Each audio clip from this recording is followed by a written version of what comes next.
Alright folks, so far I've told you what's been going on. The straight dope, as they say. But this one's going to be a little bit of change of pace. I'm afraid I'm going to tell you a story that's so secret, even I do not know what it's about. A1. Ha ha! Actually, he's reading from a script that he wrote. You cannot trust him. And you cannot trust the footnoter. She just read from the same script.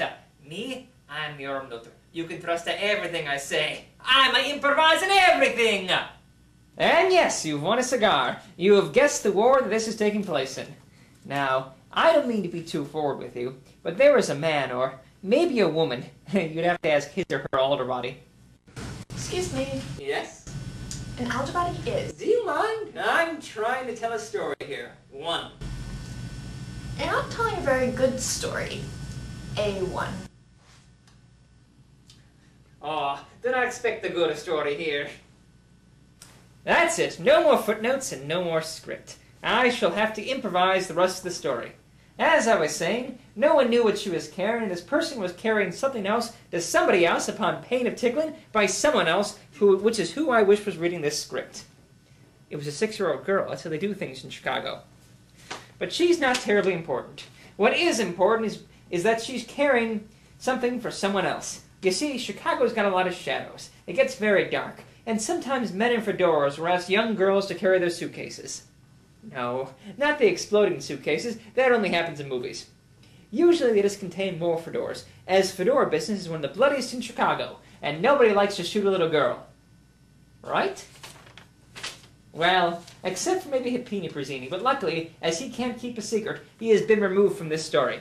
He wanted to be the narrator, but he doesn't talk, and so it made things a little difficult. I will give you now an excerpt of his version of the story, of a little girl crossing the street, carrying a suitcase full of exploding fedoras to her uncle. Damn! I've said too much. Hippini, you tell it your way, and we'll see what the audience prefers.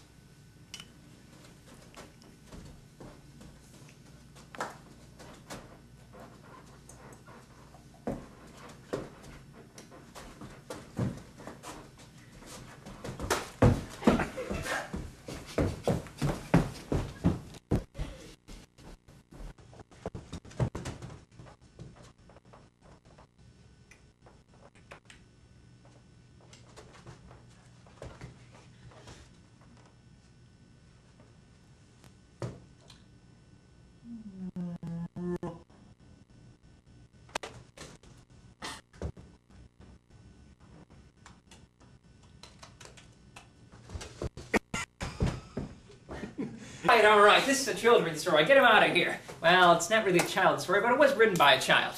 Well, it was written by someone as smart as a child, but not one of those normal children, one of those University of Chicago graduates. Well, at least I can say I'm no dummy, because the only accident I was ever in was my conception. Don't tell my mother, she still thinks she has a plan. Anywho, get her back in here, let's start again. As I was saying, I have a story to tell, but it's a secret, which I'm failing to keep. Alright, let me just list the things that I can't tell you.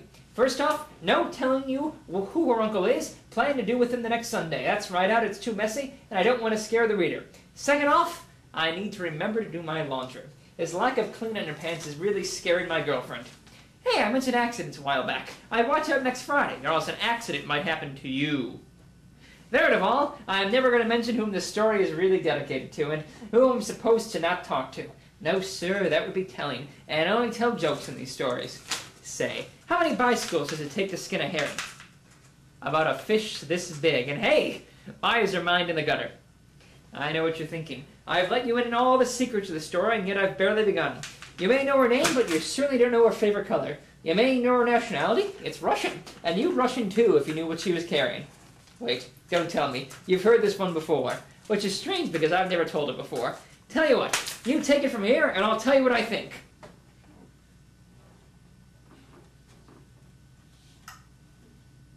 Say, that's not bad. It's awful.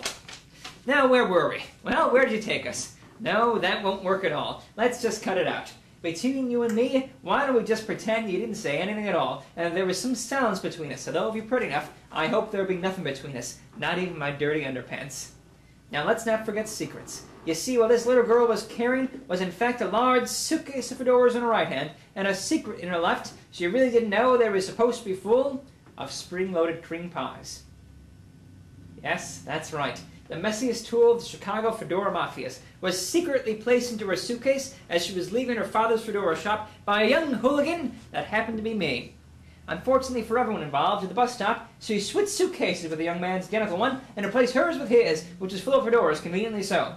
We now cut away to the local fedora convention, where the young salesman, who also happens to be me, was about to make my first big sale. Well now, these fedoras are the most advanced blend of polyester I ever have seen.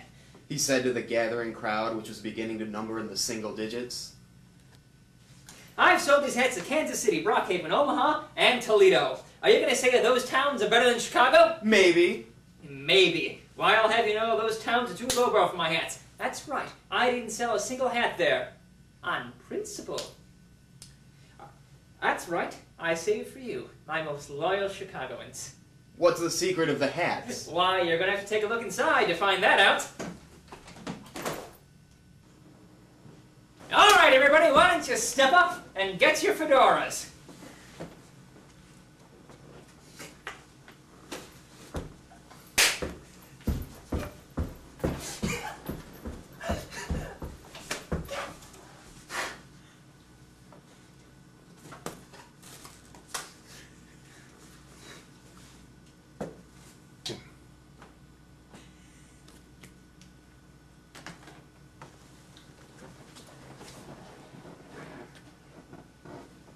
Eventually, overcome with a mad desire for hitting every American in the face with a pie, a large pie fight broke out.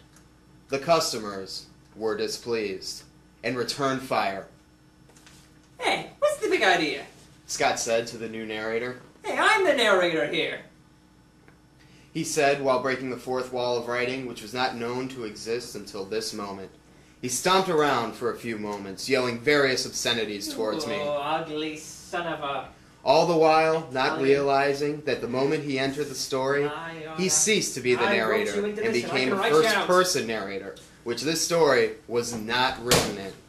And so he had to invent me. That's it. The secret narrator, I'm taking you out. who was called that because he was finally going to reveal the secrets to the poor, uninformed viewer. Down. Ha-ha! How the heck did I get in the scene? He said to the real narrator with an ominous look in his eyes.